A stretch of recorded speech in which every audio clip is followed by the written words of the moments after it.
Summary of Columbine by Dave Cullen. Dave Cullen, a well-known investigative writer, spent 10 years researching the Columbine shooting. He then wrote a very detailed, well-researched book that goes back and forth between the years before the shooting and the months after it.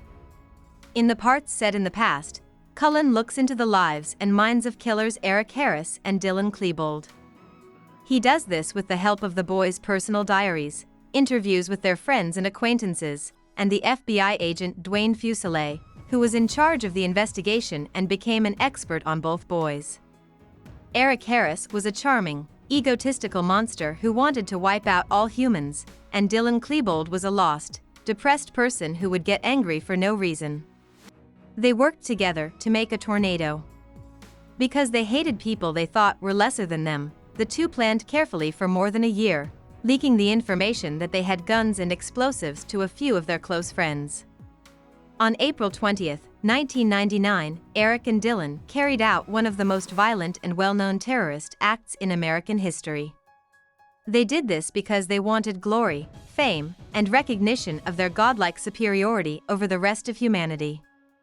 Planned as a bombing at first, the attack was a failure because the shooters killed only 13 people instead of the 500 or more they had hoped to kill, and the big bombs they worked on never even went off. Still, the shooters killed many people in the school library in an execution-style massacre, taunting their peers and cheering each other on the whole time.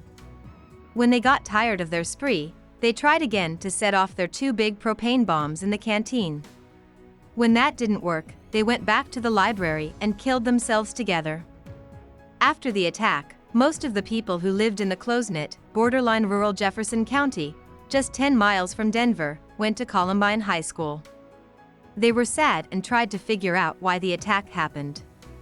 Bullying, goth culture, and the influence of violent video games and movies were just some of the reasons why people were ready to accept false reasons.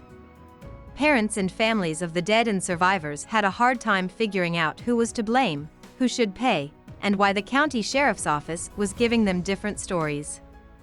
Both of the shooters had been in the Jeffco system for a variety of crimes and felonies, and many people thought that not only could the attack have been stopped, but that the sheriff's office made major mistakes during the attack that caused a lot of people to die by waiting hours after the first shots were fired to break through the school's perimeter. Cullen focuses on the people who lived through the attack and the families of those who died to show how terrible the event was.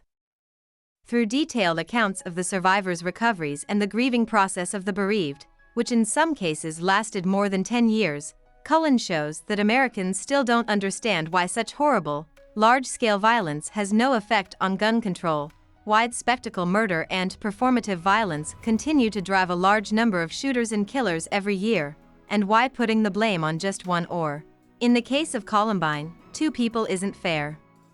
Cullen talks about big topics like the debate over how to handle mental health treatment for potentially dangerous psychopaths, how shared grief and post-traumatic stress can both tear a community apart and bring people closer together, and how the mythologizing and sensationalizing of national crises makes each attack on America or any other country in the world harder to deal with, understand, get over, and stop from happening again.